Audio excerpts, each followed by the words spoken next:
3분 안 보셨어? 재밌네. 뭔가 서점에서 2등하면 자존심 상할 것 같아.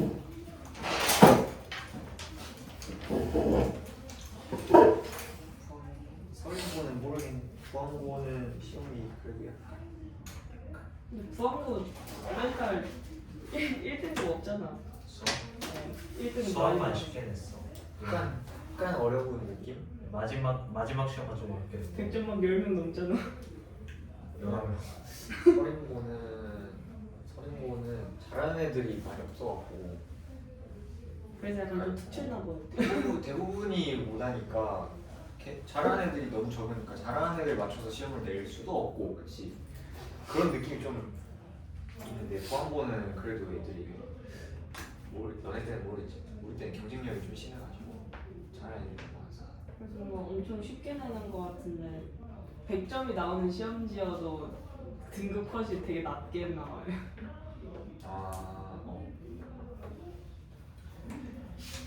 그렇지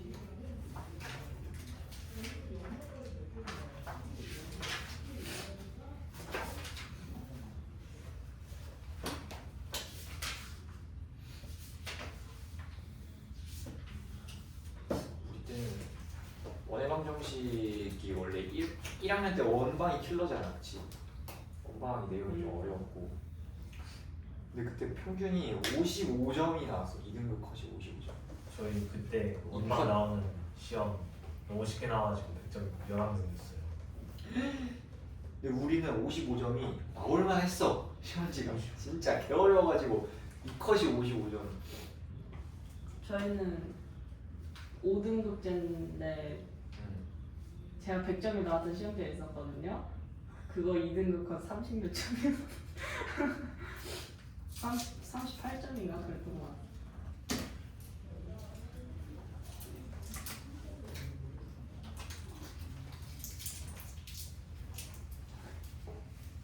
수업을 합시다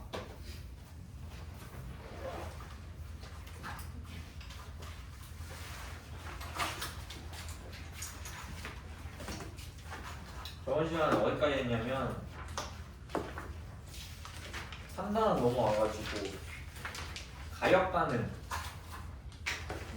사실 반응이 정반응이라는 게 있고 역반응이라는 게 있다 그래서 그거 두 개가 다 진행되는 반응을 가역 반응이라고 하고 정반응만 진행되는 반응을 비가역 반응이라고 한다 라고 했었죠 그리고 어디까지 했냐면 정반응이 진행되는 속도가 있고 역반응이 진행되는 속도가 있는데 정반응이 진행되는 속도랑 역반응이 진행되는 속도가 같아지면 겉으로 봤을 때 정반응과 역반응이 같은 속도로 일어나니까 겉으로 봤을 때 변화가 일어나지 않는 것처럼 보인다 라고 해서 그걸 이제 동적 평형이라고 했었어요 동적 평형 거기서부터 하면 되는데 일단 뒤로 넘어봅시다 어디를 볼 거냐면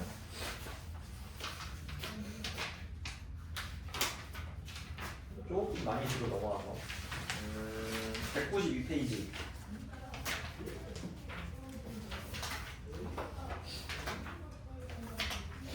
여기를 먼저 하고 가는 게 나을 것 같아요 지금 3단원부터는 저희가 시간이 많이 없거든요 솔직히 말하면 왜냐면 오늘이랑 내일 하면 마지막이잖아 이번 주가 끝나잖아 근데 3월 달에도 부를 거예요 어쩔 수 없어 3월 달에도 부를 거예요 근데 이제 아침에 하는 타임은 당연히 수업을 못 하죠. 프로 가야 되니까.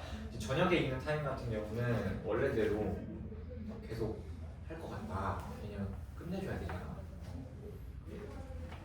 근데 3단원이랑 뒤에 4단원이 어렵습니다. 문제를 많이 풀어야 되고 그러다 보니까 시간도 없는데 이제 어려운 부분만 남았다 보니까 조금 3월 달에도 시간을 쓸 것 같아요. 참고만 해주시고 그리고 이번 주 금요일 날에 제가 학원에 출근을 안 해가지고 화학 듣는 학생들은 이번 주 금요일에는 안 와도 된다. 아무튼 192페이지로 넘어와서 동적 평형이 뭐였냐면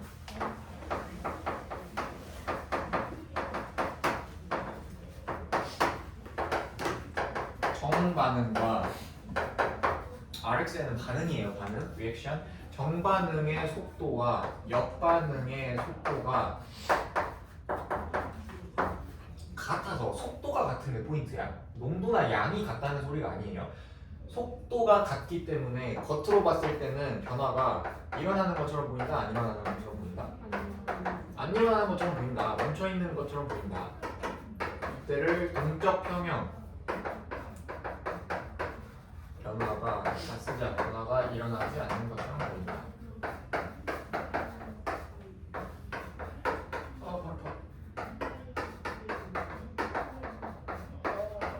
않는 것처럼 보인다. 이거를 이제 같은 말로 뭐라고 쓸 수 있냐? 반응물과 생성물이 농도나 양이 변하는 거야, 안 변하는 거야? 동적 평형에 도달했을 때는 안 변하니까 겉으로 봤을 때 변화가 일어나지 않는 것처럼 보이겠죠? 농도나 양 x가 아니라 농도나 양이 일정하다, 안 변하다. 안 변하다, 일정하다. 그걸 동적 평형이라고 불렀었어요, 맞죠? 속도가 같은 게 포인트고 농도랑 양이 서로 같다는 게 아니고 농도랑 양은 변하지 않는 게 포인트야. 일정하다가 포인트야. 평형에 도달했을 때 속도가 같아져야 된다. 속도가 같아져야 돼. 그러다 보니까 이 농도랑 양에 대해서 문제에서 많이 물어보거든요. 근데 우리가 농도나 양에 대해서 정확하게 배운 적은 없어. 그래서 그걸 먼저 할 거예요. 교육과정이 바뀌기 전에는 사실 앞에서 농도 파트가 있었거든. 그 화학 반응식 끝나고 농도 파트가 조그맣게 있었어요. 그래서 그걸 배우고 넘어왔었는데 없어진 건 아니야. 근데 뒤로 뺐어. 위치만 뒤로 바꿨어. 근데 그 내용을 알아야 여기 문제를 풀 수 있거든요. 그래서 뒤로 잠깐 넘어왔습니다.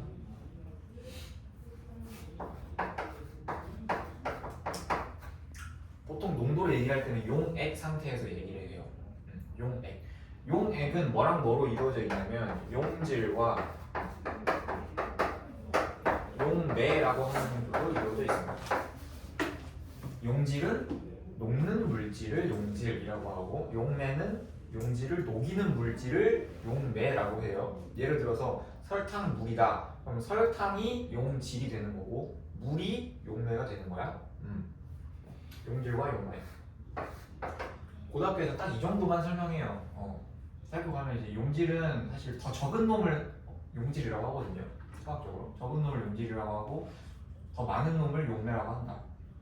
또는 이제 용질이 아닌 애들을 다 용매라고 한다. 뭐 이렇게 하는데 용질은 녹는 물질, 용매는 녹이는 물질을 용매라고 한다. 이 정도만 알고 있으면 돼요. 걔네 둘이 합쳐서 용액이라고 부르는데 모든 용액은 다 농도를 가지고 있을 거 아니야, 그렇지? 농도는 두 가지 농도가 있어요. 첫 번째로 너네가 잘 알고 있는 퍼센트 농도. 몇 퍼센트다. 몇 퍼센트 수용액이다. 알지? 퍼센트 농도는 뭐냐면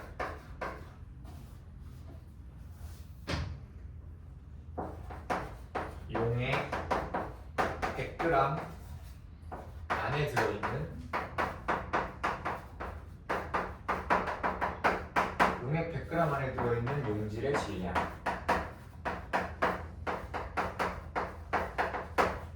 이게 퍼센트 농도의 정의예요. 용액 100g 안에 들어있는 용질의 질량. 5%다. 그럼 그 용액 100g 안에 용질이 5g 들어있는 거야. 설탕물 7%다. 그러면 그 설탕물은 100g당 7g의 설탕이 들어있는 거야. 그치? 그렇게 해석하면 돼요. 식으로도 쓸 줄 알아야 돼. 식으로 어떻게 쓰냐면 퍼센트 농도는 용액의 질량 분의 용질의 질량. 항상 퍼센트로 나타낼 때는 곱하기 100을 해주죠. 그래서 용액의 질량 분의 용질의 질량 곱하기 100. 단위는 당연히 여기 그람, 여기 그람. 근데 이거는 수학에서도 많이 봤고 소금물 농도 구할 때 수학에서도 많이 봤고 그러다 보니까 익숙하죠. 예를 하나 들어볼게. 5% 소금물 200g이다. 5% 소금물 200g이다. 그러면은 여기 문제에서 뭘 물어보냐면 용질을 물어봐. 문제에서 소금 얼마나 들었냐 이거 물어본단 말이야. 그럼 어떻게 하면 돼? 용액의 질량분의 용질의 질량 곱하기 100을 하면 이게 용액의 농도다 이렇게 해서 풀잖아요 보통. 그래서 이렇게 찍찍 약분해서 곱하면 10g 들어있다. 이걸 구해주면 되는 문제예요. 전혀 어려운 게 없지? 전혀 어려운 게 없지? 근데 화학에서는 이걸 더 많이 씁니다. 두 번째 농도는 몰농도라고 하는 건데요. 몰농도. 이것 때문에 이 뒤에 온 거예요. 몰농도. 몰농도는 이제 기호가 있습니다. 대문자 M이라고 써요. 몰농도. 얘는 정의가 뭐냐면 용액 1리터에 들어있는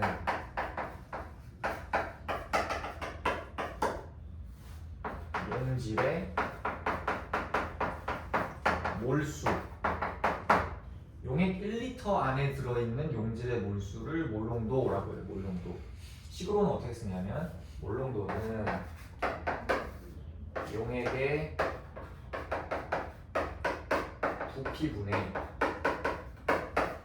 단위는 리터고요. 미리리터가 아닙니다. 단위는 리터예요. 리터. 무조건 리터. 미리리터가 아니고 용질의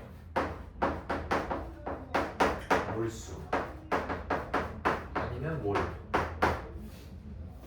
그러니까 퍼센트 농도는 용액 100g 안에 들어있는 용질의 질량이고, 식을 외우는 게 가장 중요해요. 식을 외우는 게 용액의 질량분의 용질의 질량 곱하기 100을 해주면 되고요.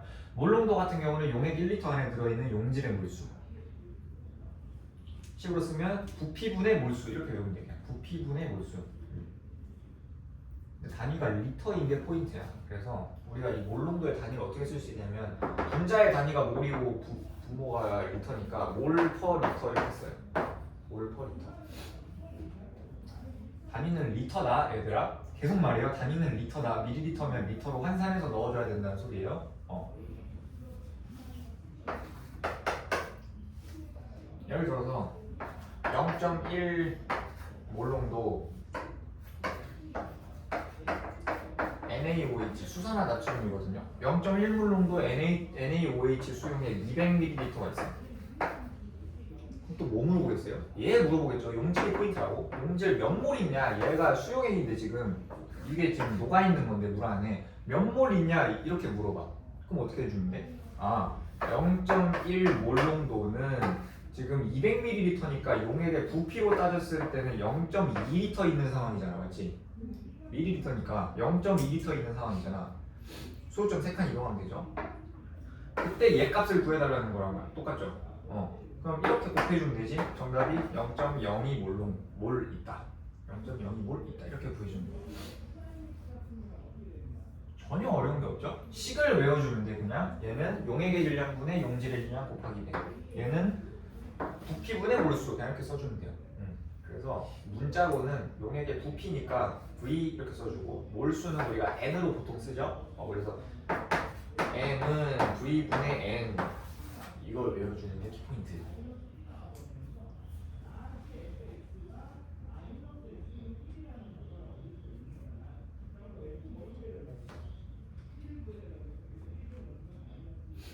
이해되니?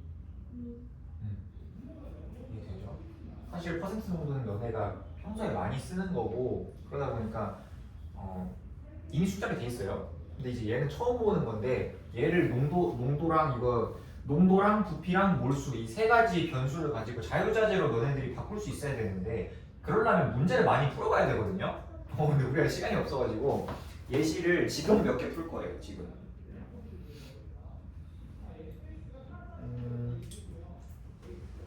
거기 보면은 수산화나트륨 8g을 물에 녹여 만든 192페이지 아래 보면 수산화나트륨 8g을 물에 녹여 만든 수산화나트륨 수용액 200ml의 몰농도를 구해보자. 이렇게 나와 있죠.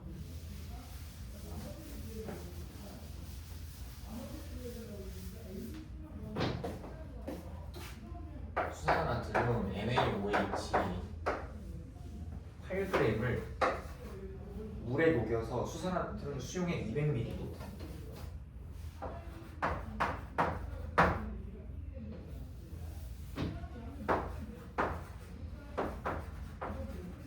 지금 수산화나트륨 수용액 200ml라고 문제에서 주었는데 얘 몰농도를 구해달래요. 몰농도는 뭐였죠? 부피분의 몰수였어. 부피분의 몰수. 그럼 부피는 나와 있어 지금 200ml니까 천천히 할게요. 0.2L죠. 0.2L입니다. 그 다음에 몰수는 질량으로 나와 있으니까 얘를 몰수로 바꿔주면 돼, 그렇지? 수산화나트륨 화학식량이 40이에요. 40. 이거 문제에서 줄 겁니다. 40이니까 40분의 8몰이 되는 거죠. 40분의 8몰 몰수로 바꾸면 그럼 얘가 5분의 1이니까 0.2몰. 몰 퍼 리터니까 얘가 1이지? 그래서 1몰 농도다 라고 해주면 돼. 1몰 농도다. 1몰 농도다. 어렵지 않죠? 어렵지 않은데 이게 이제 쉬운 게 문제가 아니라 숙달이 돼야 돼. 너네가 이걸 자유자재로 놓을 수 있을 정도로 장착이 돼야 되는데 시간이 많이 없으니까 이쪽 파트는요 문제를 좀 많이 풀어주세요. 열정적으로 풀어주세요. 문제를 3단원 지금 우리가 배우는 3단원 동적 표현부터 뒤에 끝까지 중화반응 끝까지는 문제를 좀 많이 풀어주세요. 시간이 많이 없으니까.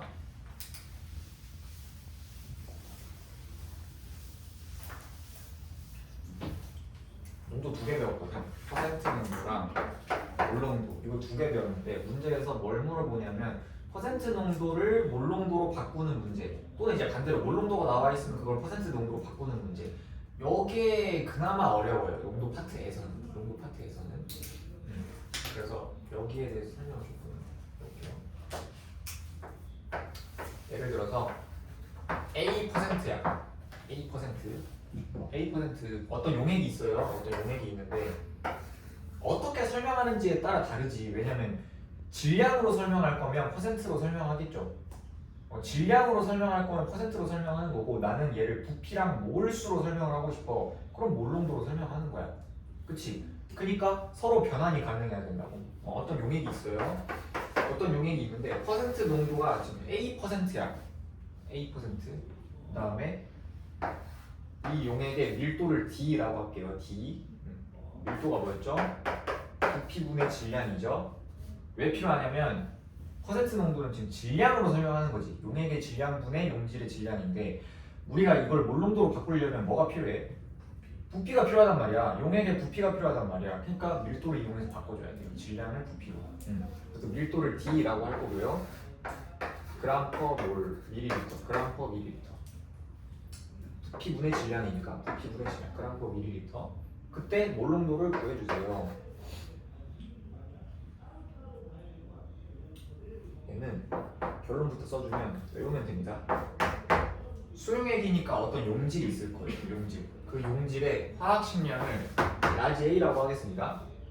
용질의 화학식량을 라지 A라고 하겠습니다. 그러면 이 용액의 몰 농도는 라지 A분의 10AD야. 라지 A분의 10AD. 이건 외워야 돼요. 외워서 쓸 거야. 퍼센트 농도가 나와 있을 때 몰 농도로 어떻게 바꾸냐면 몰 농도는 라지 A분의 10AD 이렇게 바꾸면 돼. 라지 A분의 10AD 외워야 돼. 증명은 해줄 건데 너네들이 증명 과정을 알 필요가 전혀 없습니다. 그래서 증명할게요. A% 용액이라는 거는 100g에 몇 그램 들어있다는 뜻이냐? 100g에 Ag 들어있다는 뜻이잖아, 맞지? 100g에 Ag 들어있다. 이게 A%의 정의잖아요, 맞죠? 맞지? 여기 분모에 쓴 100g은 용액을 말하는 여기 분자에 쓴 얘는 용질의 질량을 말하는 거죠. 그쵸? 그럼 봐봐. 나는 몰 농도로 바꿀 거예요. 몰 농도로 바꾸려면 용액의 부피가 필요하고 용질의 몰수가 필요해, 맞지? 부피분의 몰수니까. 그럼 얘는 어디서 구해? 얘가 용액의 질량이니까 밀도를 이용해서 용액의 부피로 바꿔주면 돼, 그치? 그럼 어떻게 될 거냐면 천천히 써줄게요. D는 V분의 W니까 내가 지금 부피가 궁금하면 이 용액의 질량을 밀도로 나눠주면 돼, 그치? 그럼 D분의 100이야. 맞냐? D분의 100. D분의 100인데 지금 단위가 밀리리터예요. 밀리리터야, 밀리리터. 얘를 쓸 때 어떻게 해줘야 돼? 리터로 바꿔줘야 될 거 아니야, 그치? 그럼 1000분의 이렇게 돼요. 리터로 바꿨으니까 1000분의 약분이 되면서 10D분의 1 이렇게 났거든. 10D분의 1 10D분의 1리터 그다음에 용질의 몰수는 어떻게 구해? Ag 있었지. 화학식량이 라지 Ag. 그러면은 N은 M분의 W니까 라지 A분의 A 몰이 된단 말이야. 라지 A분의 A 몰. 맞냐?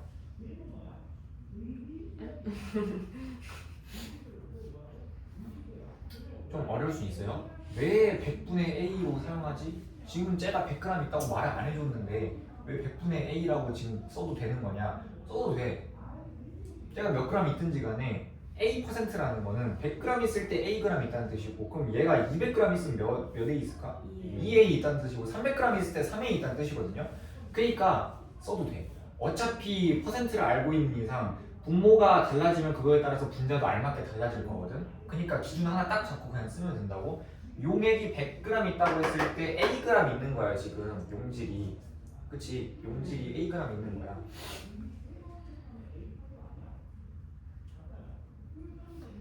그럼 용질이 질량으로는 Ag 있으니까 몰수로 왜냐면 몰수가 필요하잖아. 용질의 몰수 바꿔주면 N은 N분의 W죠. N분의 W. 그럼 라지 A분의 A 몰이라고. 라지 A분의 A 몰. 얘가 라지 A분의 A 몰 이렇게 됩니다. 이제 범수 풀어주면 라지 A분의 10AT. 얘가 몰른 거. 그래서 얘는 그냥 이제 외워서 쓸 거예요. 얘를 증명하는 게 문제에서 절대 안 나와. 그냥 이제 이거 주고 몰론도 몇이냐 이렇게 물어보니까 그냥 몰론도는 라지 A분의 10AD로 그냥 바꿔서 바로 쓰시면 되겠습니다. 이해되냐? 이해되지?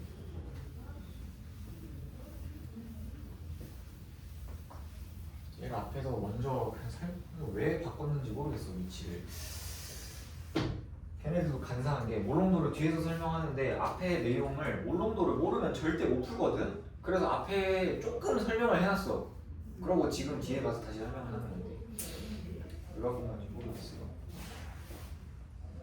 아무튼 퍼센트 농도 나와 있을 때 몰롱도로 바꾸는 거 했고요. 우리가 여기 먼저 온 이유가 뭐냐? 몰롱도가 부피분의 몰수란 말이야. 부피분의 몰수. 수용액이 있는데 수용액 200ml 0.2몰 농도짜리 200ml래. 그럼 그때 용질의 몰수가 몇이야? 이거 물어본단 말이야. 0.2L로 바꿔서 넣겠죠? 그럼 얘네들 곱하면 되지. 0.04거든요, 그러면. 모든 문제에서 거의 다 용질의 몰수를 물어봅니다. 몰농도를 주고 부피를 주고 용질의 몰수를 물어봐. 그래서 어떻게 정리해 놓으면 되냐면 그냥 이거 곱한 거야. 몰농도 곱하기 부피는 몰수다. 얘를 진짜 뒤지게 많이 사용할 거예요. 뒤에 가서. 몰농도 곱하기 부피는 몰수야. 얘는 진짜 많이 사용할 거니까 이렇게 식 정리해서 외워주면 얘보다 얘를 더 많이 써. 얘보다 얘를 더 많이 써. 몰농도 곱하기 부피는 몰수다. 이렇게 정리해서 외워주면 돼. 우리 앞에서 배웠던 거랑 똑같은 거야. N은 N분의 W인데 사실 뭘 더 많이 쓴다 그랬어요? 문제에서 분자량을 많이 물어보니까 M은 N분의 W 이렇게 바꿔서 외워놓으라 그랬지. 이거랑 지금 똑같은 상황인 거야. 몰농도는 부피분의 몰수 맞는데 어차피 문제에서 주로 용질 몇 몰이 있냐 이렇게 물어볼 거니까 정리해서 외워두시면 돼. 몰농도 곱하기 부피는 몰수다.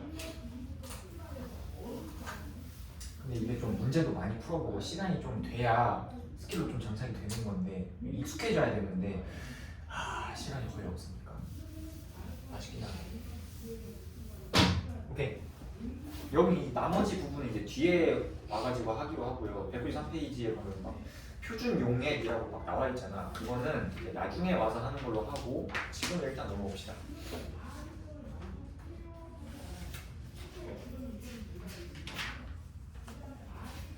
다시 넘어와서 127페이지.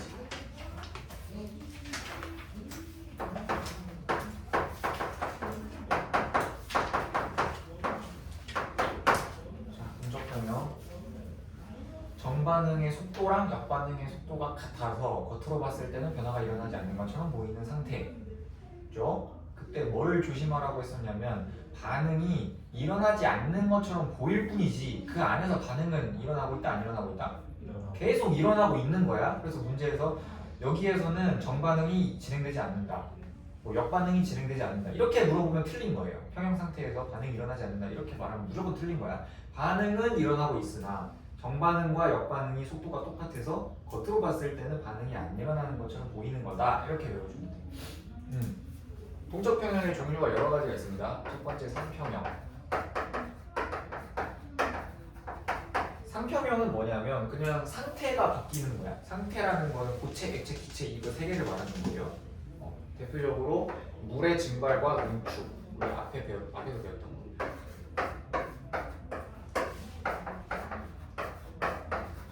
물의 증발과 응축.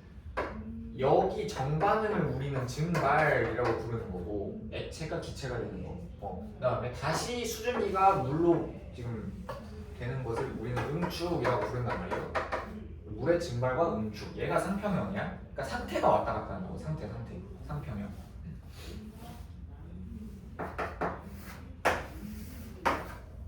봐보세요. T 시간. 주의 속도입니다. 처음에는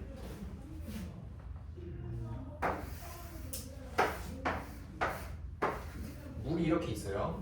지금 그 반응물이 물이죠. 물이 처음에 있어요. 그러면 얘가 증발이 일어날 거 아니야. 가만히 내보면 증발이 일어나. 증발이 일어나는 속도가 있어요. 증발 속도. 증발 속도. 다른 말로 하면 정반응의 속도죠. 정반응의 속도. 근데 처음에는 수증기가 없으니까 처음에 얘밖에 없으니까 처음에 수증기가 없으니까 증발만 일어난단 말이야. 맞지? 증발만 일어나. 근데 수증기가 생기면 생길수록 이 수증기가 다시 물로 돌아가는 응축이 일어나는 속도도 생기겠죠? 그쵸? 응축 속도가 점점점 생깁니다. 수증기가 하나 두 개 만들어지니까. 근데 아직까지는 증발이랑 응축 중에 누가 더 빨라? 증발이 더 빠르죠? 증발이 더 빨라요. 근데 이 수증기가 많이 생기면 생길수록 속도가 빨라진단 말이야. 점점. 왜냐면 얘네들도 지금 분자수가 많아지기 때문에. 맞지? 그러니까 점점점 빨라져. 점점점 빨라져. 아직까진 증발이 더 빠르죠? 근데 증발 속도랑 응축 속도가 같아지는 이 시점이 오면은 이때를 우리는 동적 평형에 도달했습니다 라고 말하는 거고, 이 이후에는 물의 양이나 이 이후에는 물의 양이나 수증기의 양이 변해요, 안 변해요? 안 변해. 수증기로 날아가는 만큼 다시 물로 돌아오기 때문에 얘네들의 양이 일정하다고. 양 일정하다. 양이 일정하다. 이렇게 해주면 돼. 양이 일정하다. 이게 상평형이에요. 동적 평형 중에 상평형. 키포인트는 뭐냐면 증발 속도가 얘가 지금 응축 속도거든. 응축 속도. 동적 평형에 도달했을 때가 증발 속도랑 응축 속도랑 같아졌을 때야. 얘네 둘의 양이 같아졌을 때가 평형이 아니라는 소리예요. 헷갈리면 안 돼. 얘네 둘의 양이 평형에 도달하면 그냥 변하지 않는 거지, 그 이후로. 근데 평형에 도달하려면은 뭐가 같아져야 된다고? 뭐가 같아져야 된다고? 속도가 같아져야 된다고. 증발 속도랑 응축 속도가 같아져야 된다고. 근데 키포인트가 뭐냐면 얘는 안 변해요. 증발 속도는.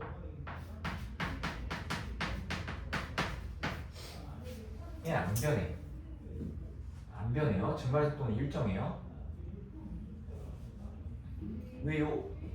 그리고 증발이 계속 일어나다 보면은 물의 양이 줄어들 거 아니야. 그치? 물의 양이 줄어들 거 아니야.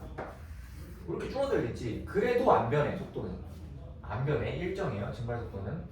응축 속도는 수증기의 양이 많아지면 많아질수록 증가해. 왜 그런지 이유를 설명해 드릴게요.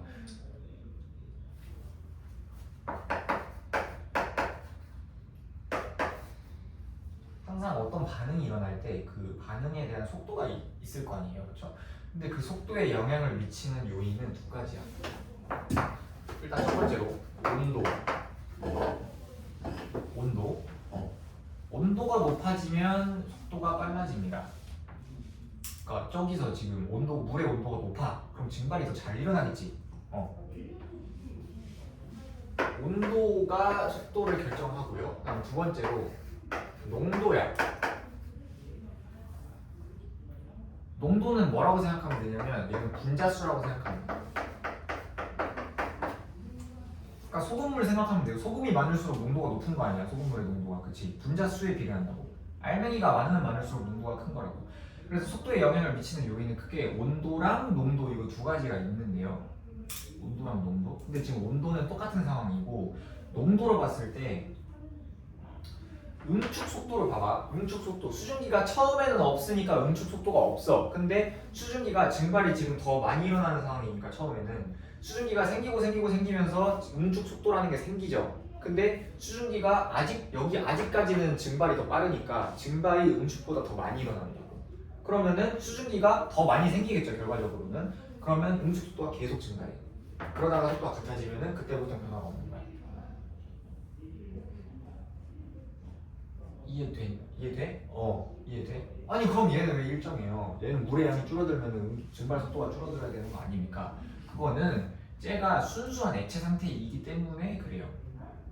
순수한 액체 상태일 때는 이 농도라는 걸 쓰지 않아. 농도라는 개념을 순수 액체 상태일 때는.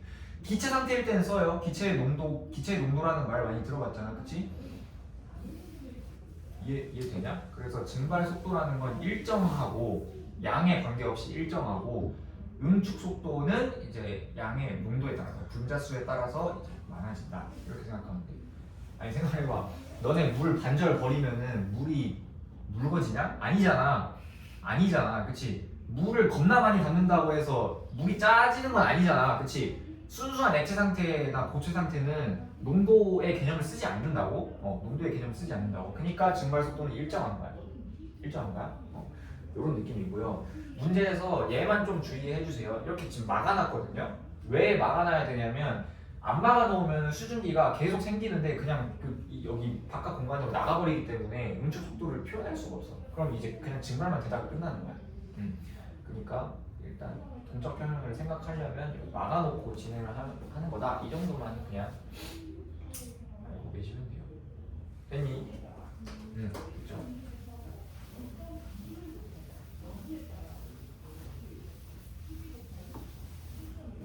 두 번째로 용의 평형.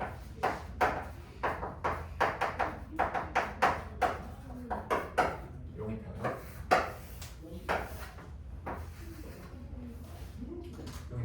어떤 물이 있는데 거기 물에 덩어리를 넣었습니다. 어떤 물질을 넣었어요. 그러면은 여기 덩어리에 있는 물질이 어떻게 설명해줘야 되냐? 여기 덩어리에 있는 물질이 용해되는 용의 속도라는 게 있을 거고 용해되는 용의 속도 그림을 그려주기 바랍니다. 거기 보면 설탕으로 예를 들었네요. 설탕. 여기 설탕을 넣었다고 해봅시다. 그럼 설탕이 다 용해되는 게 아니야. 다 물에 녹는 게 아니라 설탕 중에 일부가 물에 녹아요. 물에 녹아. 물에 녹는단 말이야. 근데 이제 물에 녹은 애들 중에서 다시 돌아오는 애들도 있어. 설탕으로. 이 주황색을 우리는 두 글자로 용해라고 하고요. 용해. 이 반대 과정. 다시 여기 고체 설탕으로 돌아오는 애들을 우리가 석출이라고 합니다. 석출. 얘는 반응식이 필요 없어요. 왜냐면 이제 우리가 용해도라는 거 들어봤지. 용해도를 정확하게 화학에서 배우진 않습니다. 그렇기 때문에 얘는 그냥 비교만 할 수 있습니다. 처음에 설탕을 딱 넣으면 당연히 용해랑 석출 중에 누가 더 많이 되겠냐? 용해가 더 많이 될 거 아니야. 그러니까 처음에는 용해 속도랑 석출 속도랑 비교했을 때 얘가 더 빠르다고? 근데 석출이 되면 될수록 여기 그러니까 용해가 되면 될수록 여기 녹아있는 애들이 많아지기 때문에 석출이 되는 애들도 생긴단 말이야. 그치? 그럼 석출 속도라는 게 생겨요. 근데 아직까지는 용해가 더 많이 되고 있는 상태이기 때문에 용해 속도가 석출 속도보다는 빠른 거고 근데 그러니까 얘가 지금까지는 더 빠르니까 결과적으로 봤을 때 녹는 애가 더 많은 거잖아. 녹는 애가 많아져. 녹는 애가 많아지면 석출되는 애들도 자연스럽게 많아지겠죠. 그렇죠? 그러다가 용해 속도랑 석출 속도랑 같아지면 이때가 용해 평형에 도달했습니다 라고 말을 하는 거라고. 그럼 이때는 이 설탕에 있는 이 고체 설탕, 녹지 않은 설탕에 있는 이 여기에 있는 양이 변해 안 변해? 안 변해 안 변해 안 변해 안 변해. 그리고 여기 녹아 있는 설탕의 양도 변해 안 변해? 안 변해. 이것만 구분할 수 있으면 돼요. 문제에서 물어본단 말이야. 지금 이 동적 평형에 도달했을 때 여기 설탕의 양이 안 변하니까, 여기 녹아 있는 설탕의 양이 안 변하니까 반응이 안 일어나냐 이렇게 물어본단 말이야. 근데 반응은 어떻게 된다고? 계속 일어나고 있다고? 계속 일어나고 있다고? 요게가 계속되고 있고 석출도 계속되고 있는데 개수가 똑같으니까 그냥 겉으로 봤을 땐 변화가 안 일어나는 것처럼 보이는 거야. 이해되냐? 네, 이해되지. 뒷장으로 한번 넘어가 볼게요. 거기 맨 위에 보면은 염화 나트륨 포화 수용액에서 동적 평형. 그 포화 수용액이라는 건 뭘 얘기하는 거냐면 그 용해 평형에 도달한 용액을 포화 수용액이라고 합니다. 용해 평형에 도달했을 때 용액을 포화 수용액이라고 해요. 아직 도달하지 않았다. 용해 속도가 더 빠르다. 그럼 불포화 수용액 이렇게 부르는 거고. 아무튼 근데 거기 보니까 NaCl을 물에 녹였어. 그럼 얘가 Na 플러스랑 Cl 마이너스로 쪼개질 거 아니야. 근데 다 쪼개지는 게 아니라 일부 쪼개지고 일부가 다시 속출돼요. 그래서 지금 거기다 뭔 짓을 해놨냐면 질량수가 35짜리인 염소랑 질량수가 37짜리인 염소. 질량수라는 건 거기 왼쪽 위에 있는 숫자를 얘기하는 거예요. 질량수가 35짜리인 염소와 질량수가 37짜리인 염소를 넣은 거야.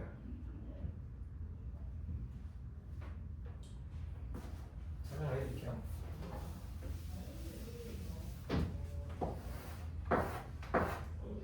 자, 여기 NaCl인데 이 CL의 질량수가 35짜리야. 질량수라는 거는 양성자수랑 중성자수 더한 걸 질량수라고 부르거든. 그러니까 얘가 지금 17번이잖아. 그러니까 얘는 중성자가 18개 있는 거고 원자에게 37짜리는 뭐냐면 간단하게 설명할게요. 양성자수는 똑같을 거 아니야. 중성자가 얘는 2개 더 많은 거야, 그냥. 그럼 얘를 왜 쓰냐? 둘이 색깔이 달라. 둘이 색깔이 달라서 실험을 하려고 다른 걸 쓰는 거예요. 처음에 얘가 있어. 용해가 되겠지. Na 플러스랑 Cl 마이너스로 지금 녹아서 존재할 텐데 여기 있는 애는 질량수가 35짜리인 애가 녹아서 존재할 거거든. 근데 여기다가 37짜리를 넣는 거야. 37짜리를 넣는 거야. 그래서 평형에 도달했다. 얘가 지금 평형에 도달했다라고 해볼게요. 그러면 얘를 넣기 전에 평형에 도달했을 때 여기 남아있는 애는 지금 35짜리인 애밖에 안 남아있잖아. 그치? 근데 반응이 지금 계속 어떻게 되고 있다고? 일어나고 있다고? 속에서는. 그래서 얘를 넣잖아? 그럼 여기서 37짜리 CL이 검출이 됩니다. 그러니까 이거 실험하려고 그냥 쓴 거야. 이게 확인이 됐으니까 반응이 실제로는 계속 일어나고 있구나. 이걸 알려주기 위해서 실험을 한 거라고요. 그냥 이렇게만 듣고 넘어가. 그 다음에 밑으로 넘어갑시다. 화학 평형 세 번째.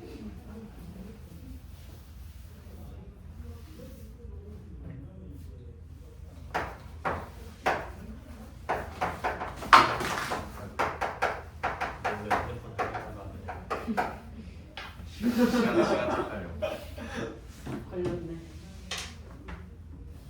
세 번째 화학 평형. 얘가 이제 문제에서 자주 나올 거예요. 왜냐하면은 사실 얘가 교육과정 바뀌기 전에는 거의 설명 안 했어. 화학 평형이 뭔지 그것만 설명했었거든. 근데 이제 고3 화학이 있던 내용이 하나가 여기 넘어오면서 그게 여기랑 연결되는 내용이거든. 그래서 얘를 좀 자세하게 설명을 합니다. 문제에서 이제 화학 평형이 뭐냐면 어떤 가역 반응이 있을 때 정반응이 진행되는 속도와 역반응이 진행되는 속도가 같아. 그럼 그걸 화학 평형이라고 하는 거야, 그냥. 그러면 화학 평형에 도달했을 때는 이 남아있는 A의 농도랑 남아있는 B의 농도가 변할까 안 변할까? 평형에 도달했을 때 안 변하겠죠? 안 변하겠죠. 처음에는 막 반응이 일어나고 있었어. 정반응이 더 잘 일어나든 역반응이 더 잘 일어나든 일단 반응이 한쪽으로 치우쳐져서 잘 일어나고 있다가 정반응 속도와 역반응 속도가 같아지면 얘는 둘이 농도가 딱 어떻게 되는 거야? 농도가 같아지는 게 아니에요. 얘 농도는 얘 농도대로, 얘 농도는 얘 농도대로 일정하게 유지가 되는 거예요. 그 이후에는 얘도 일정하고 얘도 일정한 상태로 쭉 간다 이렇게 생각해 주시면 돼요. 이해되냐? 그거의 예시가 뭐냐면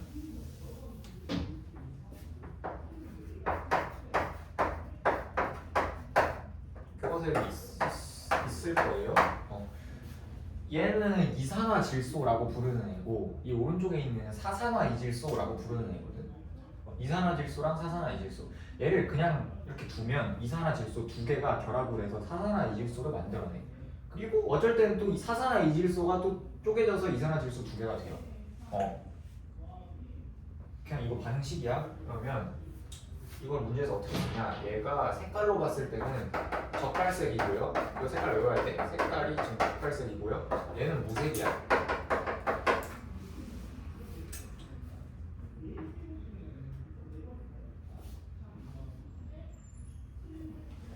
그럼 봐봐. 처음에 NO2를 넣었다고 해볼게요. 이산화질소를 넣었다고 해볼게요. 처음에.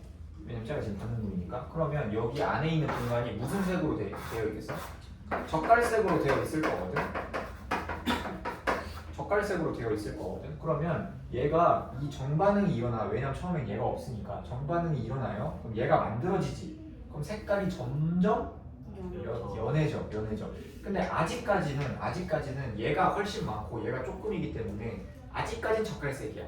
근데 아까 말했지. 속도는 농도에 비례한다고? 얘가 많이 만들어지면 많이 만들어질수록 여기서 여기 가는 역반응도 속도가 지금 증가하게 되는 거잖아. 농도에 비례하니까. 그치? 그러니까 젓갈색이 점점 옅어지다가 젓갈색이 점점 옅어지다가 왜냐면 얘가 만들어지니까 무색이 만들어지니까 어느 순간 되면은 색깔이 안 변해요. 그럼 그때를 화학 평형에 도달했습니다 라고 하는 거야. 이해되냐? 그러니까 처음에 얘만 있었으니까 처음에 젓갈색인데 반응물만 존재하니까 정반응이 잘 일어나 처음에는. 근데 얘가 만들어지면 만들어질수록 농도가 지금 증가하니까 역반응 속도도 점점 증가하게 되는 거잖아. 그럼 속도가 점점 같아지는 시점이 오겠죠? 그럼 같아지면 색깔이 더 이상 변해 안 변해? 안 변해. 농도랑 양이 일정하니까 색깔이 더 이상 안 변한다. 이렇게 이해해 주시면 돼요. 이게 화학 평형인데 여기까지만 사실 설명을 했었는데요. 더 보겠습니다. 자, 보십시오. Y축이 농도예요. 처음에 NO2를 넣었다고 해볼게요. NO2가 농도가 0.8 몰농도가 됐다. 이렇게 해볼게요. 0.8 몰농도. 그럼 얘가 처음에 처음에 NO2가 있었으니까 이 친구가 있었는데 가만히 놔두면 얘로 바뀐다고? 근데 처음에 얘밖에 없으니까 얘가 엄청 잘 일어나겠죠? 그러면 이 친구의 농도는 지금 어떻게 되는 거야? 줄어드는 거잖아. 그치? 줄어드는 동시에 그래서 어디까지 줄어들었다고 할까? 0.4까지 줄어들었다고 하겠습니다. 0.4까지. 그러면 여기서 여기로 바뀌었으니까 얘는 처음에 없었는데 점점 생기겠지. 그치? 점점 생기겠지. 그래서 이렇게 생겨요. 얼마만큼 생기냐면 0.2. 그래서 이때가 평형에 도달했습니다. 이 상태니까 이 뒤에는 양의 변화가 없는 거지. 지금 이 상태예요. 해석을 해보자. 봐봐. 농도가 0.8에서 0.4가 됐어. 0.8에서 0.4가 돼서 얼마만큼 줄은 거예요? 0.4. 0.4만큼 줄었잖아. 0.4만큼 줄었잖아. 반응을 지금 0.4 한 거예요. 그죠? 그럼 여기서 몇이 생겨야 맞아? 0.4. 2대 1이잖아. 0.2. 0.2만큼 생겨야 맞지? 0.4만큼 지금 줄어들었으니까. 그래서 평형에 도달했을 때 농도는 안 알려줘도 0.2라고 대답을 할 수 있어요. 개수 비대로. 개수 비대로 반응하는 거잖아. 개수 비대로. 얘 두 개가 얘 하나 된다니까. 그래서 평형에 도달했을 때 얘가 0.8에서 0.4까지 됐다. 그럼 0.4만큼 반응한 거잖아 지금. 그치? 네. 그럼 0.4만큼 반응했으니까 얘가 0.2만큼 생성이 돼야 돼. 뭘 말해주고 싶은 거냐면 개수비가 지금 나와 있으니까 이 차이값이랑 이 차이값이랑 지금 2대 1이 나와야 된다가 지금 이 문제에서 설명한 포인트예요. 2대 1이 나와야 된다. 그죠? 우리 앞에서 계속 했죠? 개수비대로 가능하니까. 이해되냐? 헷갈리면 안 돼? 헷갈리면 안 돼? 얘는 지금 농도예요, y축이. 속도가 아니야. 이거 같아져야 되는 거 아닌가요? 속도가 아니라 농도야. 속도 그래프였으면 얘가 같아져야지, 그치? 속도 그래프였으면 얘가 같아질 때가 평형인 건데 농도 그래프는 더 이상 농도가 변하지 않는 이 지점이 평형이다 이렇게 얘기를 해줄 수 있어야 돼요. 차이 이해되죠? 근데 이번에는 이제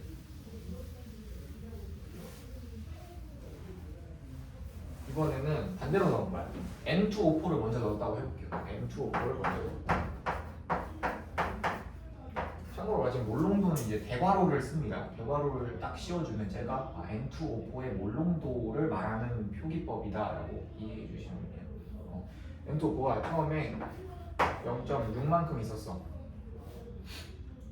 0.6만큼 있었어. 그러면 얘가 줄어들어가지고 0.4가 됐다고 해볼게요. 평형에 도달했을 때, 평형에 도달했을 때 0.4가 됐다.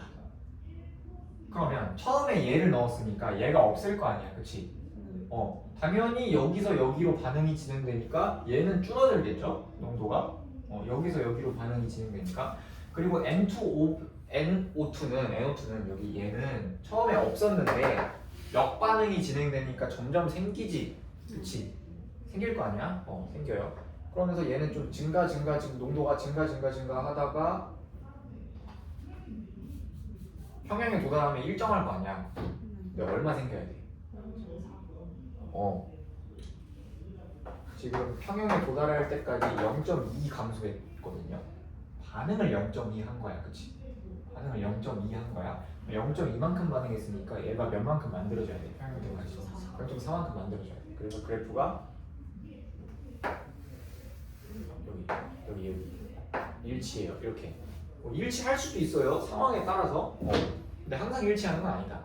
얘가 N2, N2. 그래프 그릴 수 있겠냐? 이해되지? 그래프 그릴 수 있겠지? 이해되지?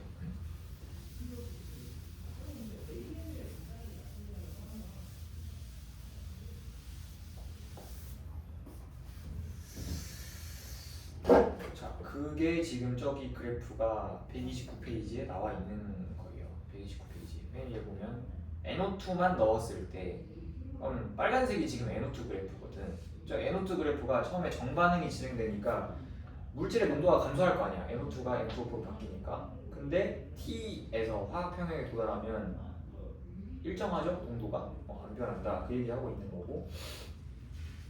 이걸 이제 그림으로 설명하면 128페이지가 되는 거야. 처음에 NO2가 있으면 NO2가 젓갈색인데 정반응이 일어나서 N2O4로 바뀌니까 색깔이 점점 옅어져요. 근데 완전히 옅어지는 게 아니고 어느 정도 색깔이 연해지면 그 뒤부터는 다시 더 연해지지 않아. 왜? 평형에 도달해서 애들 농도가 일정하니까.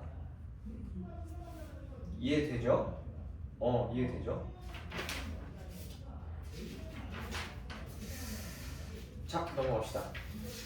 일단 진도를 쭉 나갈게요. 138페이지.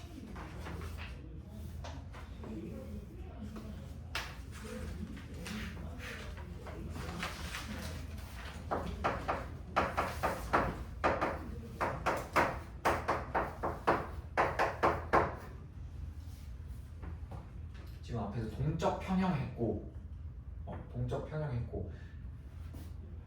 키포인트가 뭐냐면 평형이야, 평형. 여기 내용은 싹 다 평형을 중점으로 설명을 하는 거야. 앞에서 봤던 동적 평형이랑 지금 여기서 설명하는 평형이랑 평형의 키포인트인데 이건 대전제예요. 모든 화학에서 일어나는 반응은 평형을 찾으려고 가는 거야. 평형. 약간 그거랑 똑같아요. 우리 화학 결합이 왜 일어나? 안 정해지려고 일어나지. 안 정해진다는 게 화학에서는 옥텟 규칙을 만족하는 거. 그치? 그래서 그 방향으로 결합이 진행된다 이거였었는데 화학의 모든 현상은 화학에서 일어나는 모든 현상은 평형을 위해서 간다라고 생각하면 돼요. 평형. 그게 화학에서는 뭐냐? 이 평형상수를 따라서 간다. 이렇게 생각하면 돼요. 평형상수. 그게 뭔가요? 어떤 화학 반응식이 있습니다. AA 더하기 BB가 만나서 CC 플러스 DB. 이런 화학 반응식이 있어요. 가역 반응이고요. 가역 반응인데 평형상수는 대문자 K 이렇게 씁니다. 이 평형상수는 어떻게 구하냐면 반응물의 몰농도의 곱, 반응물의 몰농도의 곱 분의 생성물의 몰농도의 곱, 개수는 여기 지수로 들어갑니다. 이게 평형상수야. 평형상수. 그러니까 아까 우리가 동적 평형 배울 때 평형에 도달하는 것까지는 알겠는데 어디가 평형이지? 이게 좀 그 의아했었거든요. 평형이 도대체 어딘데? 평형은 누구 마음대로 정하는 건데 이 평형 상수가 정하는 거야. 그리고 모든 반응은 전부 다 어떤 상태에 있든 시작 전에 내가 얼마를 넣느냐에 따라 다른 거잖아. 시작점은 시작이 어떻게 되어 있든지 간에 이 평형 상수를 따라서 반응이 진행이 됩니다. 모든 반응은 평형을 맞추려고 반응이 진행이 되는 거야. 모든 반응은요. 평형을 따라간다.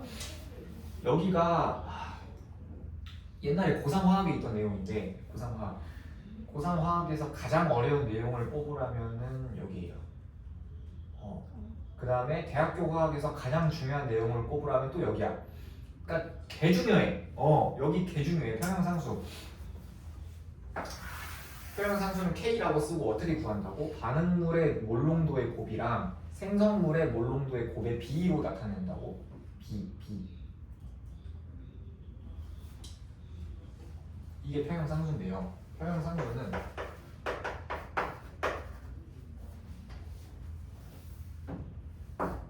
특징이 있습니다. 첫 번째, 이 값은 절대 안 변해요. K값은 절대 안 변해. K값은 절대 안 변해. 얘는 일단 단위가 없어요.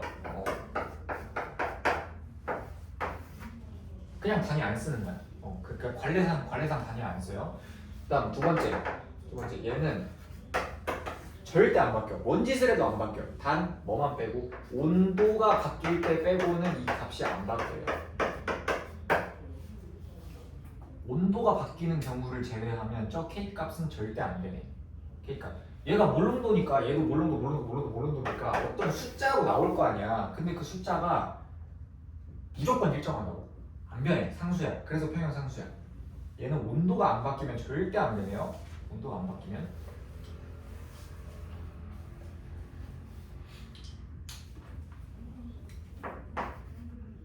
두 번째는 조금 이따가 하고.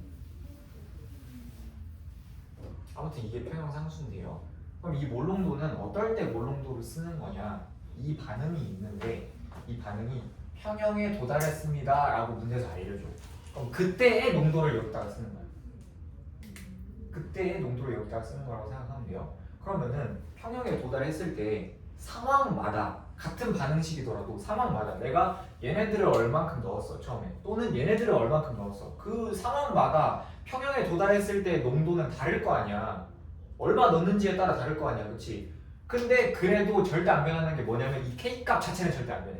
그러니까 농도는, 얘네들 농도는 상황마다 달라질 수 있지. 당연히 상황마다 달라질 수 있는데 얘네들을 싹 평형상수 식에다가 써놓고 보면은 무조건 식이 안 변한다는 거야. 그 방향으로 반응이 진행된다는 거야. 이해돼요? 예를 들어봅시다.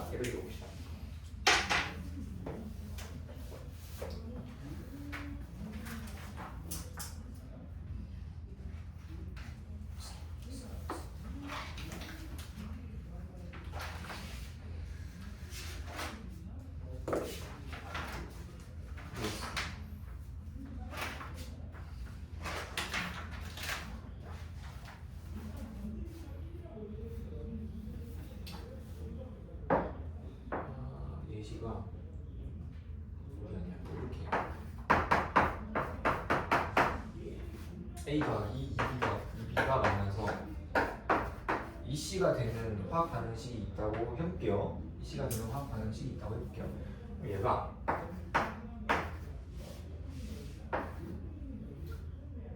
몰농도예요. 물농도. 그냥 4라고 하고 얘가 3이라고 하고 없다고 하겠습니다. 그러면은 반응이 진행돼서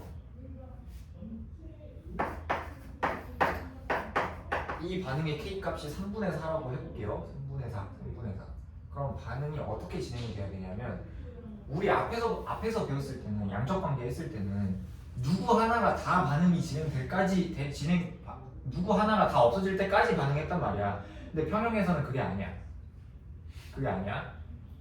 좀 달라요. 앞에서는 이 역반응 없이 정반응, 비가역반응이라고 가정하고 문제를 풀었으니까 누구 하나가 싹 다 반응이 될 때까지 진행이 되는 거였고, 얘는 지금 정반응과 역반응이 둘 다 있기 때문에 가역반응이기 때문에 평형에 도달하면 끝나는 거야. 반응이 평형에 도달한다는 게 무슨 뜻이냐? 얘네들의 농도가 있겠지. 얼마만큼 반응해서 남은 농도가 있겠지. 그걸 식에 집어넣었을 때 3분의 4가 나오는 그 시점에서 반응이 끝난다는 거예요. 그럼 K값은 어떻게 쓸 수 있냐면 반응물의 농도, 몰농도 개수가 2니까 제곱이겠죠? 그 다음에 생성물의 농도고 이게 평형상수야. 반응 끝나고 평형에 도달했을 때 남은 농도를 여기다가 집어넣었을 때 무조건 3분의 4가 나와야 돼. 무조건이야. 그럼 반응을 어떻게 해야 되냐면 이렇게 해야 돼요.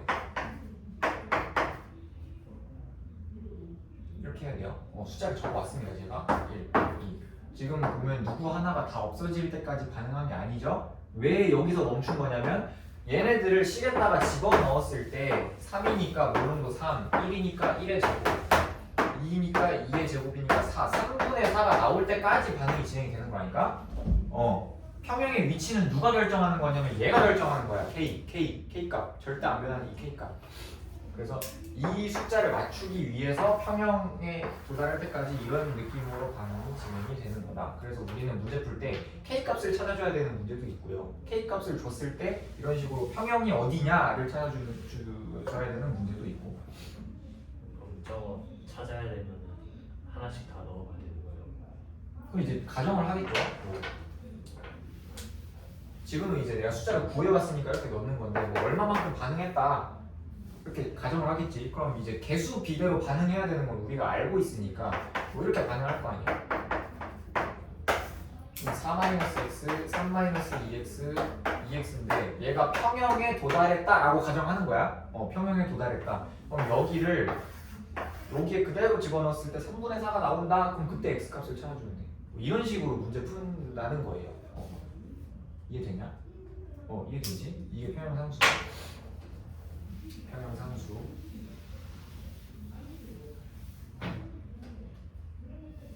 앞에 내용이랑 똑같이 생각하면 안 돼요. 누구 하나 다 반응할 때까지 반응하는 느낌이 아니라 이 K값을 만족할 때까지. 이 K값은 상수인데 온도가 안 바뀌면 절대 안 바뀌어. 얘는 절대 안 바뀌어. 온도가 안 바뀌면 절대 안 바뀌는데 이 K값을 맞출 때까지 반응이 어느 정도 적절하게 진행이 되는 거야. 그리고 이 맞출 때를 평형에 도달했습니다 라고 하는 거지. K값에 도달했을 때를. 이해되니? 거기 문제 한번 볼게요. 139페이지에 그 반응식 하나 있죠? ESO2 플러스 O2가 반응해서 ESO3가 된다.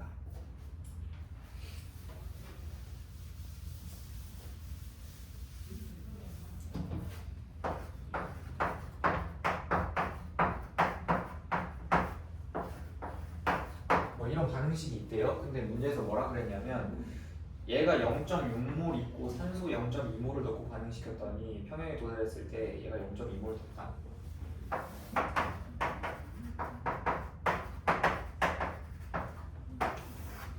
반응했더니 얘가 0.2몰. 앞에서 세 줄 쓸 때랑 지금 세 줄이랑 다른 점은 얘는 반응이 완결되었다 이거였지. 앞에서 봤을 때는. 근데 지금 여기 세 줄 풀이는 뭐냐면 처음에 얼마 있었고 반응을 했고 평형에 도달했다가 여기 마지막 줄인 거야. 평형에 도달했다. 평형에 도달했다. 앞에랑 좀 달라요. 다르게 생각해야 돼요. 그럼 0.6몰에 0.2몰 있었는데 평형에 도달하고 나니까 지금 0.2몰 만들어진 상황이야. 맞죠? 이 식의 평형상수는 어떻게 구할 수 있어요? 이 식의 평형상수는 반응물의 몰농도의 곱 개수가 2니까 제곱 반응물의 몰농도의 곱. 그러니까 이 식은 무조건 외워야 돼. 너네 잠자다가도 생각나야 돼요. 이 식은 반응물의 몰농도의 곱분의 생성물의 몰농도의 곱 이거거든. 그러니까 여기 평형에 도달했을 때 이 식 여기다가 집어넣으면 성립을 해야 돼. 그치? 근데 지금 문제에서는 몰수를 알려줬죠. 몰수. 근데 지금 여기 넣는 건 몰수가 아니라 뭐야? 몰농도란 말이야. 몰농도. 그치? 몰수가 아니에요. 몰농도예요. 그러니까 0.1을 여기다가 넣으면 안 된다는 뜻이야. 몰농도를 구해줘야 돼. 그래서 앞에서 우리가 몰농도 배워본 거야. 몰농도는 부피분의 몰수. 맞지? 부피가 지금 뭐라 그랬냐면 1리터 강철 용기 1리터라 그랬어. 그럼 얘 고정이야. 1리터. 그러면 1분의 0.6이니까 몰농도가 0.6이고 얘는 몰농도가 0.2고 이 친구는 몰농도가 0.2였던 거야. 그치? 그러니까 지금 1리터니까 얘랑 같은 값이지. 만약에 부피가 2리터다 그러면 0.3 몰농도가 되는 거예요. 그대로 쓰면 안 된다고? 0.6, 0.2, 0.2. 그럼 이 0.2가 어디서 생겼어? 얘가 처음에 없었는데 0.2 만들어졌으니까 0.2만큼 반응을 했다는 거 아니야, 그렇지? 그러면 개수비는 지금 우리가 알고 있으니까 얘가 0.1 반응하고 얘가 0.2 반응해. 그럼 평형에 도달했을 때 얘가 0.4 남고 0.1 남고 0.2 남는다 이렇게 되겠죠. 그렇지? 그럼 집어넣으면 돼요. SO2의 제곱 O2의 1제곱이니까 0.16 곱하기 0.1. 그 다음에 얘 제곱이니까 0.04. 그럼 어떻게 되냐? 4분의 1 2.5 이렇게 나온다. 아 그럼 K 값이 2.5구나 이렇게 해주면 돼. 그리고 만약에 처음에 넣는 양이 달랐어. 0.6, 0.2 넣었는데 처음에 뭐 1.0, 뭐 0.8 이렇게 넣을 수도 있는 거 아니에요. 근데 평형에 도달했을 때 어떻게 돼야 돼? 여기 집어넣었을 때 무조건 2.5 나오는 상태까지 평형에 가는 거야. 반응이 가는 거야. 어떤 느낌인지 이해돼요? 어떤 느낌인지 이해되지? 이게 평형상수. 그리고 평형상수 특징 보면은 아까 말했던 거 있죠?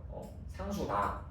온도에 의해서만 달라진다. 그러니까 온도가 안 바뀌면 저 반응할 때 뭐 양말을 넣든 뭐 불에 태우든 뭐 침을 뱉든 안 변해. 절대 안 변해. 그다음에 일반적으로 단위가 없다. 세 번째가 순수한 고체나 액체의 농도는 평형상수식에 나타내지 않는다. 이렇게 나와 있거든.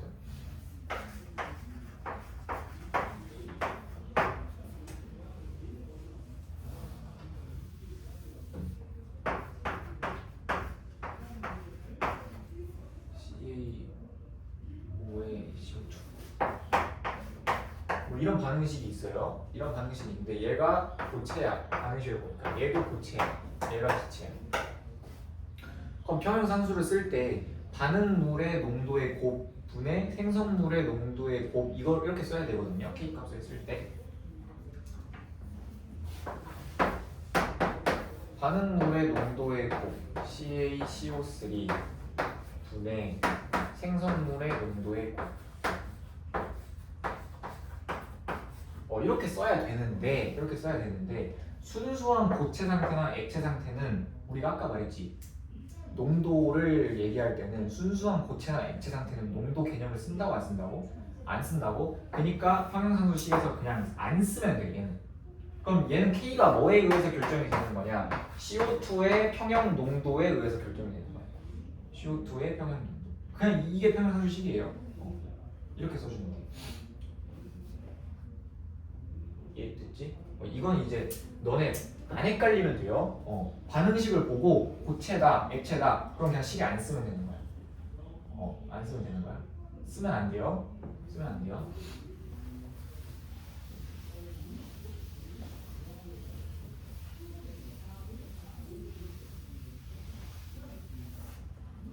그러니까 여기도 이제 반응식 주고 얼마 반응하고 물론 이제 다 반응하는 건 아니지만 앞에처럼 평형에 도달했을 때 K 값을 집어넣고 이런 느낌이라서 양적 관계예요. 여기도 좀 어렵겠지. 그래서 문제를 좀 많이 풀어야 되는데 일단 개념을 다 나갑시다. 일단 시간이 없으니까.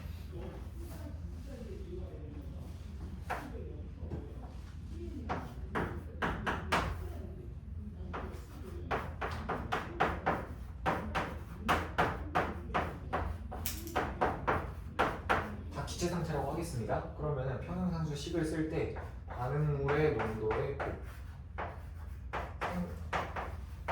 이거 분의 생성물의 농도의 이렇게 쓰겠죠. 이렇게 쓰겠죠. 이거는 진짜 오늘 무조건 외워주고 가야 돼요. 반응물의 농도의 분의 생성물의 농도의 그리고 이 값은 어떤 하나의 숫자로 정해지는데 온도가 바뀌지 않으면 절대 안 변한다고? 온도가 바뀌지 않으면 절대 안 변한다고? 그럼 봐봐. 얘가 어떤 숫자인데 겁나 커. 누구 기준이냐면 1기준.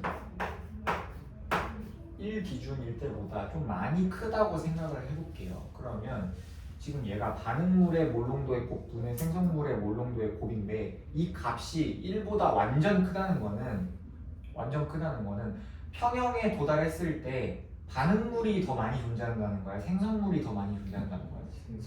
생성물이 더 많이 존재한다는 소리잖아. 근데 약간 애매하잖아요. 몰농도의 곱이고 여기 지수가 있으니까 좀 상황에 따라 다를 수 있는데 그렇기 때문에 전제 조건은 어떻게 깔았냐면 1보다 좀 많이 클 때 1보다 많이 클 때 웬만하면 좀 많이 클 때 봤을 때 K 값이 1보다 많이 클 때 보면 평형에 도달했을 때 반응물보다는 생성물 쪽에 양이 많이 존재할 거 아니야. 그치? 그럼 이건 뭔 소리냐면 정반응이랑 역반응 중에 정반응이 더 무세하게 진행이 됐다는 뜻이에요. 정반응이 더 우세하게 진행이 됐다는 뜻이에요. 그렇게 이해하기 어려운 내용은 아니거든, 그치?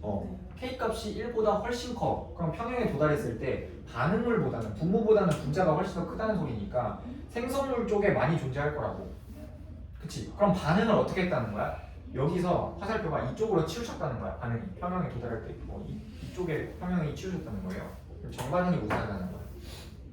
근데 반대로 K 값이 1보다 좀 많이 작아. 그럼 평형에 도달했을 때 보통은 일반적으로 생성물로 많이 존재할까? 반응물로 많이 존재할까? 반응물로 많이 존재하겠죠. K가 1보다 완전 작으면.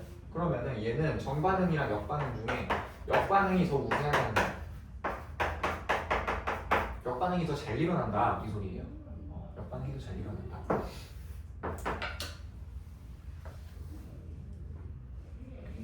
이해되니?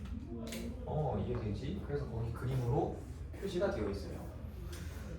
평형상수가 1보다 매우 크면 평형에 도달했을 때 보통은 생성물로 많이 존재한다는 뜻이니까 정반응이 더 잘 일어나는 거구나, 역반응보다. 그 다음에 평형상수가 1보다 좀 많이 작으면 평형에 도달했을 때 대부분 반응물로 존재한다는 소리니까 역반응이 더 많이 진행이 되는 거다. 역반응이 더 잘 일어나는 거다. 이렇게 해석을 해주시면 됩니다. 그 다음에 그 뒷장 넘어가서 140페이지.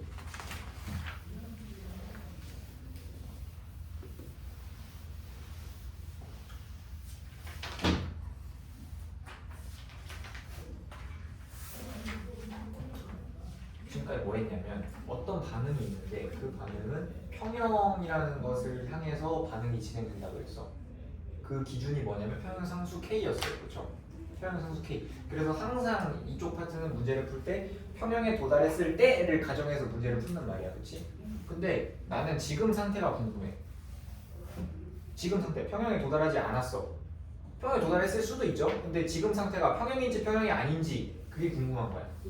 그때 어떻게 쓰냐면 반응지수라고 하는 개념을 쓰면 돼요. 반응지수.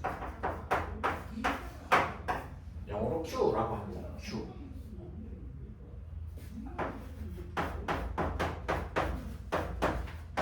반응식을 이렇게 줄게요. 싹 다 기체 상태로요.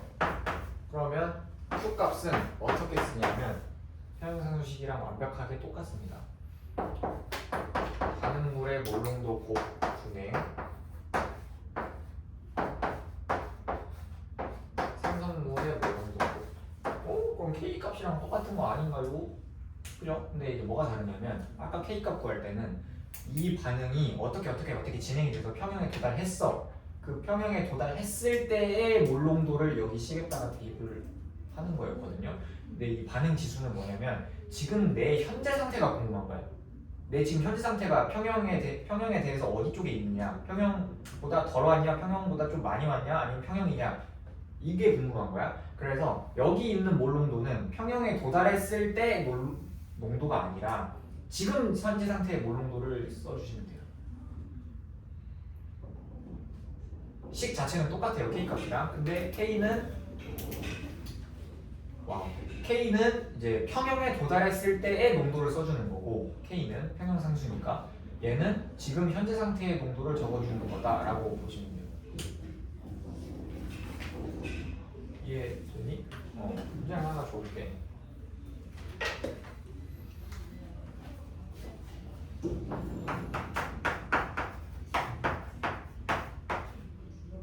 잘 몰링하고 싶어. 수업을 맡겠어. 이러고 있어. A하고 B가 만나서 EC가 됩니다. 고체 아니라고 할게요. 기체 상태라고 할게요. 그러면 평형 상수는 A 평형에 도달했을 때의 A의 몰롱도 곱하기 평형에 도달했을 때 B의 몰롱도 분의 평형에 도달했을 때 C의 몰롱도의 제곱 이렇게 나타낼 수 있단 말이야. 근데 지금 상태가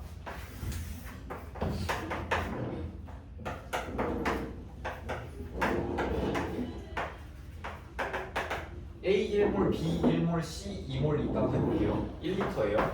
용기 1리터 안에 들어있고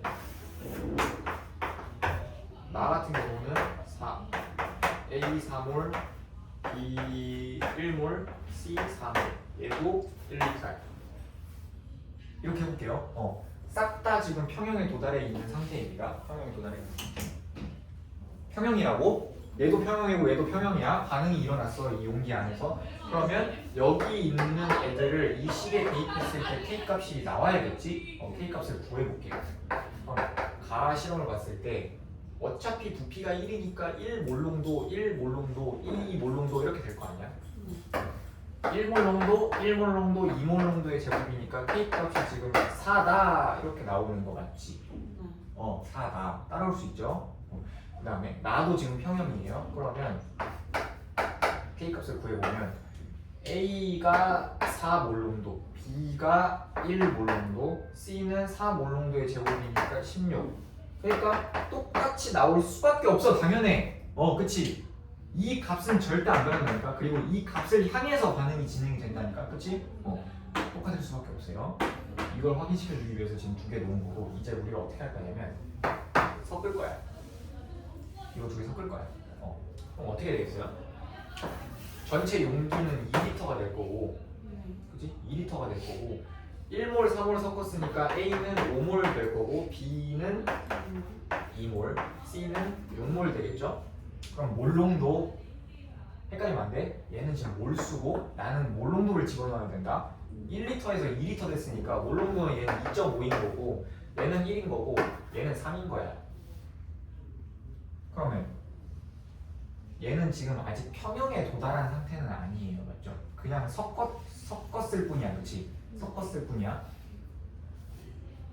근데 지금 이 상태가 평형인지 평형이 아닌지 알고 싶어. 그럼 어떻게 해? Q 값을 구해. 난 지금 이 상태가 궁금한 거야. 평형인지 아닌지. 그러면 지금 내 현재 상태의 농도를 평형상수 식에다가 대입해주면 돼. 그게 Q였죠? Q 값을 구해볼게요. 아까 여기 K 값이 몇이었냐면 4였다. 이 반응의 K 값이 4였어요. Q 값은 반응물의 몰롱도 곱 2.5 곱하기 1, 그 다음에 생성물의 몰롱도 곱 C 제곱이었으니까 9겠죠? 그럼 얘가 뭐냐면 2분의 5니까 5분의 18 이렇게 나와. 그러니까 3.6이야. K랑 같아요? 안 같아요? 안 같아. Q가 K랑 같지 않기 때문에 얘는 지금 평형인 거야? 평형이 아닌 거야? 평형이 아니다라고 대답을 해줘야 되고 일단 첫 번째로, 그치? Q를 어떨 때 쓰는 거야? 이럴 때 쓰는 거야. 내 현재 상태가 궁금할 때 Q가 K가 아니야. 일단 첫 번째로 평형이 아니야. 그러면 반응이 더 진행이 돼야겠죠. 평형에 도달할 때까지. 더 자세하게 봅시다. Q가 K가 아닌데 둘 중에 누가 더 커요? K.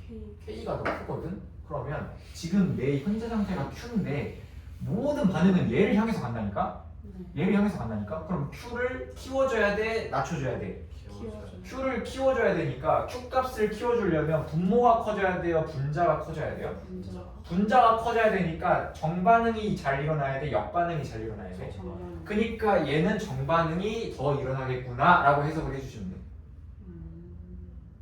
Q 구하려면 저 항상 더 해야 되는 거예요. 가랑 나를. 아니 그냥 이제 상황을 준 거야. 하나의 상황을. 하나의 상황을 준 거야. 가랑 나를 이렇게 나눠놓은 이유는 이제 너네가 K 값을 일단 먼저 구하고 K 값을 구해야 Q 값이랑 비교가 되니까, 그리고 가랑 나 조건을 이용해서 K 값은 항상 같아야 되는구나. 평형에 도달하면 어떤 상황이든 이걸 보여주기 위해서 갖고 온 거고요. 그러니까 상황 자체는 이제 둘이 섞었다는 상황인 거예요. 그럼 가는 Q랑 K가 똑같은 거예요. 그렇지, 똑같지. 왜냐면 평형 상태라고 했으니까. 이해되나요? 네. 이해되죠? 그래서 Q가 K보다 작잖아? 어떻게 해석해 주면 되냐면 Q라는 현재 상태가 있는데 이 현재 상태는 K를 향해서 가고 있다 라고 해석해 주시면 돼요. K를 향해서 가고 있다. Q가 K를 향해서 간다. 그래서 Q가 K보다 작아요. 그럼 Q는 증가돼야 될 거 아니야. K를 향해서 가려면 Q가 증가해야 될 거 아니야. 그러면 Q라는 거는 지금 평형상수랑 형태는 똑같아요. 그쵸? 그러면 분모를 키워줘야 돼? 분자를 키워줘야 돼? 문제. 분자를 키워줘야 되니까 정반응이랑 역반응 중에 누가 더 우세하게 일어나야 된다는 소리야. 정말. 그래서 Q가 K보다 작을 때는 정반응이 일어나겠구나. 이렇게 해석을 해주시면 되고요. 이렇게 해석을 해주시면 되고요. 그다음 Q가 K랑 비교했는데 더 커 Q가. 그러면 항상 Q가 K 방향으로 간다니까 Q 값을 커지게 해줘야 돼요? 줄여줘야 돼요? 줄여줘야 돼. Q 값을 줄여줘야 돼. 그러면 Q가 작아지려면 분모랑 그러니까 분자랑 분모 중에 누가 더 커져야 돼? 분모가 커져야 Q 값이 작아질 거 아니야. 그러니까 반응물이 만들어져야 돼. 그러니까 역반응이 진행되는 거야. 역반응이 우세하다. 이렇게 해주는 거고, 우연히 Q 값을 구해봤는데 K랑 똑같아. 그럼 지금 내 상태가 뭐라는 거야? 평형이라는 거야. 평형이라는 거야. 앞에서 배웠던 내용이랑 연결하면 평형에 도달했으니까 더 이상 반응이 진행이 안 돼요. 반응이 진행이 안 돼요.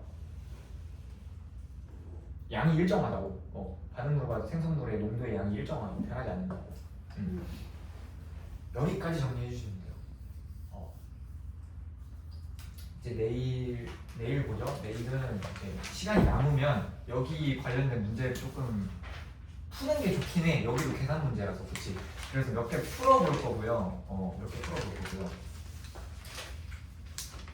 그래서 복습을 조금만 해오시면 좋을 것 같아요. 네. 오케이, 원서 여기까지.